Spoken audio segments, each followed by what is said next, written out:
अस्सलाम वालेकुम स्टूडेंट्स, कैसे हैं आप सब लोग। अल्लाह पाक से आपके लिए यही दुआ करती हूँ कि आप बखैर आफियत रहें। आज का जो हमारा टॉपिक है that is about levels of cellular organisation. ये प्रीवियस टॉपिक्स में भी आप पढ़ चुके हैं कि जिस वक्त सेल्स ऑर्गेनाइज होते हैं तो टिश्यूज़ बनते हैं और टिश्यू की ऑर्गेनाइजेशन के बाद ऑर्गन फॉर्म होता है, ऑर्गन से ऑर्गन सिस्टम बनता है और उसके बाद एक ऑर्गेनिज्म कंप्लीट फॉर्म होता है। यहाँ डायग्राम की मदद से दोबारा आप इस चीज़ को रिकॉल कर लेते हैं कि सबसे पहले आप देखें कि एक बेसिक सेल होता है, आइदर वो हम प्लांट में स्टडी कर रहे हो या वो हम एनिमल में देख रहे हो। तो सेल जो है वो सेल से टिश्यूज़ फॉर्म होते हैं, टिश्यू से ऑर्गन बनता है, ऑर्गन से ऑर्गन सिस्टम बनता है और उसके बाद एक ऑर्गेनिज्म बनता है। डायग्राम से इसने इस चीज़ को रिप्रेजेंट किया है। ये बेसिकली सेल की स्टेजेस हैं या उसके लेवल्स हैं एक किसी भी ऑर्गेनिज्म को क्रिएट करने के लिए। एनिमल सेल या नर्व सेल से नर्व टिश्यूज़ बनते हैं। उसके बाद एक इसने एग्जाम्पल के तौर पर ब्रेन को कोट किया है। नर्वस सिस्टम क्रिएट होता है और उसके बाद एक ह्यूमन बीइंग में पूरा का पूरा ऑर्गेनिज्म जो है वो बनता है।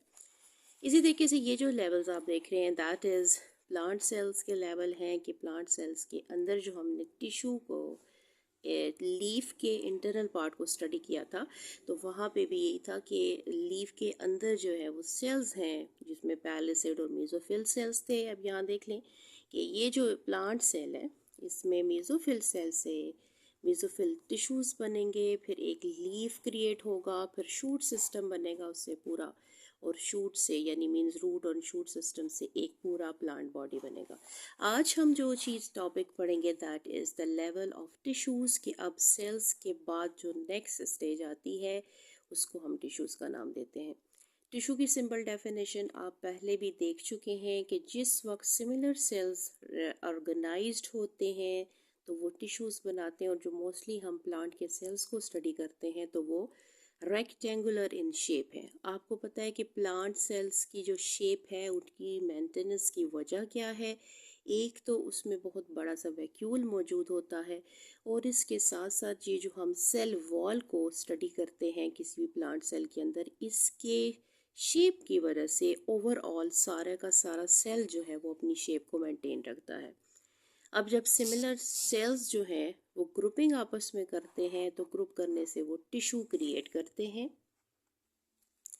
ये पहले भी हमने सेल्स के अंदर इंटरनल जो हमने लीफ का स्ट्रक्चर देखा था तो उसमें हमने स्टडी यही किया था कि सेल्स की आउटर मोस्ट लेयर एपिडर्मस की लेयर होती है, और ये जिसमें जो एपिडर्मल लेयर है उसमें जो सेल्स हैं वो एपिडर्मल टिश्यूज बनाएंगे।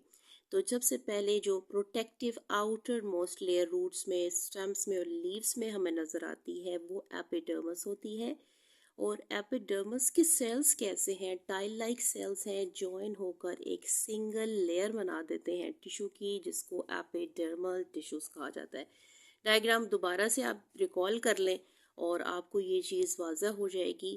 बेसिकली एपिडर्मल टिश्यूज क्या है, ये वही एपिडर्मस के सेल्स हैं जिन्होंने एक टाइल लाइक जो फॉर्मेशन की हुई है, एक लेयर बनाई है, और ये सारे जो एपिडर्मल के सेल्स हैं बेसिकली यही टिश्यू बना रहे हैं।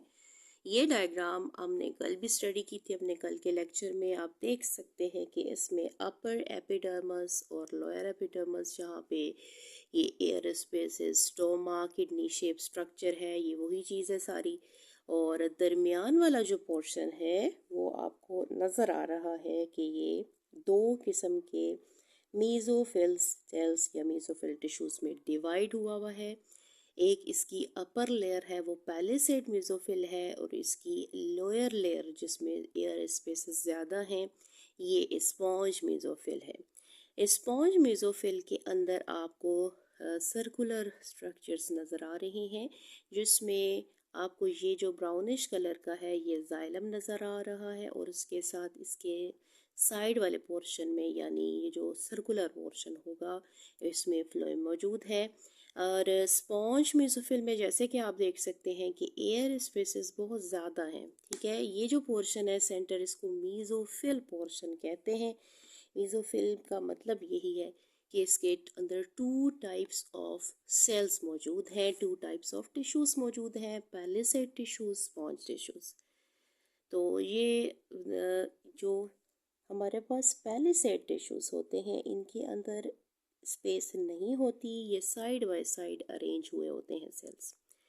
और जबकि स्पॉन्ज नाम से ज़ाहिर है, स्पॉन्जियस कोई भी ऐसा मैटर या कोई भी ऐसा मटेरियल होता है जिसके अंदर बहुत ज़्यादा एयर स्पेस हो। तो यहाँ के जो सेल्स हैं आपको नज़र आ रहे हैं कि ये सारे बहुत एयर स्पेसेस के साथ मौजूद हैं। एक्सचेंज ऑफ गैसेस जो होता है किसी लीफ के अंदर, लीफ के पोर्शन में जब फूड मैन्युफैक्चर होता है तो इसके ज़रिए यानी स्पॉन्ज मेसोफिल सेल के ज़रिए होता है। जाइलम का कंडक्शन ऑफ वाटर काम है, जो ये रूट से लेकर उसको अपर पार्ट्स तक यानी लीफ के पोर्शन तक स्टेम के थ्रू गुजारते हुए लेकर जाता है डिज़ोल्व मिनरल्स और वाटर को। और इसके अलावा जो फ्लोएम है, फ्लोएम का काम ये है कि जब लीफ के अंदर फूड प्रिपेयर्ड हो जाए, अब उसका काम है ट्रांसपोर्टेशन का, कि वो different parts of the plant body उसको कैसे ट्रांसपोर्ट करेगा। ये साइड बाय साइड दोनों मौजूद होते हैं, यानी आप समझ लें कि जिस तरह पाइप्स लगे हों तो साइड बाय साइड ये जाइलम एंड फ्लोएम पूरे प्लांट के अंदर वर्क कर रहे होते हैं। अब आपको एपिडर्मल टिश्यू का मेन जो डायग्रामेटिक स्टडी वो समझ आ गई होगी। लास्ट में हम इसकी स्टोमा की ओपनिंग देख रहे हैं।